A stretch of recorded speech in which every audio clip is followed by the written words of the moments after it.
ಆಮೇಲೆ ಬೋಳ ಬಸವರನ್ನ ಅಧ್ಯಕ್ಷ ಮಾಡಿಕೊಂಡು ಯಡಿಯೂರಿನಲ್ಲಿ ಲಿಂಗೈಕ್ಯರಾದ್ರು. ಆ ಯಡಿಯೂರ ಸಿದ್ಧಲಿಂಗೇಶ್ವರಿಗೆ ಯಡಿಯೂರೇಶ, ಸಿದ್ಧಲಿಂಗೇಶ ಆ ಅಭಿಧಾನವನ್ನು ಇಟ್ಟುಕೊಂಡಂತಹ ಬೂಕನಕೆರೆಯ ಸಿದ್ಧಲಿಂಗಪ್ಪನ ಸುಪುತ್ರವೇ ನಮ್ಮ ಯಡಿಯೂರಪ್ಪ. ನೂರಾರು ಜನ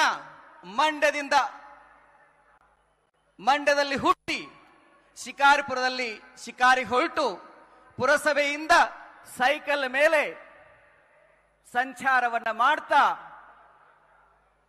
ಹೇಗೆ ಅವತ್ತು ಯಡಿಯೂರು ಸಿದ್ಧ 101 ವಿರಕ್ತ ಕಟ್ಟಿಕೊಂಡ್ರು, ಹಂಗೆ ಯಡಿಯೂರಪ್ಪ ಏನ್ ಮಾಡಿದ್ರು ಅಂತಂದ್ರೆ ಅನಂತ್ ಕುಮಾರ್, ಬಿ ಶಿವಪ್ಪ, ವಿ.ಎಸ್. ಆಚಾರ್ಯರು, ಡಿ.ಎಚ್. ಶಂಕರಮೂರ್ತಿ, ಈಶ್ವರಪ್ಪ ಹೀಗೆ 106 ಜನ ಕಟ್ಟಿಕೊಂಡು ಲಕ್ಷಾಂತರ ಕಾರ್ಯಗಳು ಕಟ್ಟಿಕೊಂಡು ಈ ಕರ್ನಾಟಕದಲ್ಲಿ ಮೊಟ್ಟ ಮೊದಲ ಬಾರಿಗೆ ಕಮಲದ ಬೀಜಗಳನ್ನು ಬಿತ್ತಿದ್ರು. ಕಮಲದ ಹೂವನ್ನ ಅರಳಿಸಿರುವಂತಹ ಕೀರ್ತಿ ಇವತ್ತು ಯಾರಾದ್ರೂ ಸಲ್ತಾ ಇದ್ರೆ, ಅಮಿತ್ ಶಾ ಅವರು ಬರ್ತಾ ಇದ್ರೆ ಎಲ್ಲರೂ ಜೋರಾಗಿ ಚಪ್ಪಾಳೆ ತಟ್ಟಿ. ಆ ಹಿನ್ನೆಲೆಯಲ್ಲಿ ಕರ್ನಾಟಕ ಅಂದಾಗ ಕಳೆದ 25 ವರ್ಷದಲ್ಲಿ ನಾವು ನೋಡಿದ್ದು 3 ಹೆಸರು. ಗೌಡ ಅಂದಾಗ ನಮಗೆ ನೆನಪಾಗೋದು ಎಚ್.ಡಿ. ದೇವೇಗೌಡರು, ಅಯ್ಯ ಅಂದಾಗ ನೆನಪಾಗೋದು ಸಿದ್ದರಾಮಯ್ಯನವರು, ಅಪ್ಪ ಅಂದಾಗ ನೆನಪಾಗೋರು ನಮ್ಮ ಯಡಿಯೂರಪ್ಪ. ಇವ್ರು ಯಾರು ಏಕಾಏಕಿ ರಾತ್ರೋರಾತ್ರಿ ನಾಯಕರಾಗಲಿಲ್ಲ. ಯಾರು ನಾಯಕ?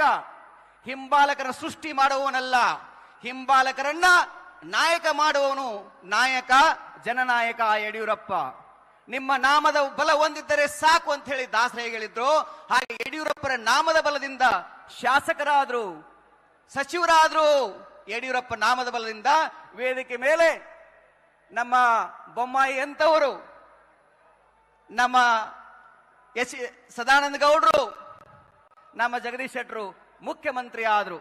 ಆ ಹಿನ್ನೆಲೆಯಲ್ಲಿ ಇವತ್ತು ಯಡಿಯೂರಪ್ಪನವರು 50 ವರ್ಷಗಳ ಕಾಲ ನಾಡಿನ ಎಲ್ಲ ಜಾತಿ ಮತ ಪಂಥಗಳಿಲ್ಲದೆ ಅನ್ನ ಅಕ್ಷರ ಆಶ್ರಯವನ್ನು ಕೊಡ್ತಾ ಮಠಗಳಿಗೆ ಧಾರಾಳವಾಗಿ ಅನುದಾನವನ್ನು ಕೊಟ್ಟು ಆ ಮಠಗಳನ್ನು ಪುನಶ್ಚೇತನ ಮಾಡಿರುವಂತಹ ಕೀರ್ತಿ ಇವತ್ತು ಬಿ.ಎಸ್. ಯಡಿಯೂರಪ್ಪನವರು ಸಲ್ತದೆ.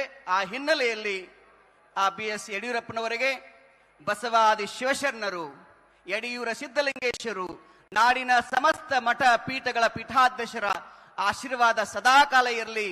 ಅವರ ಜೀವನ ಇನ್ನೂ ಅದ್ಭುತವಾಗಿ ಬೆಳೆಯಲಿ ಅಂತ ಹೇಳ್ತಾ, ಬುದ್ಧನನ್ನ ಜನ ಬಿಡ್ಲಿಲ್ಲ, ಬಸವಣ್ಣನ ಜನ ಬಿಟ್ಟಿಲ್ಲ.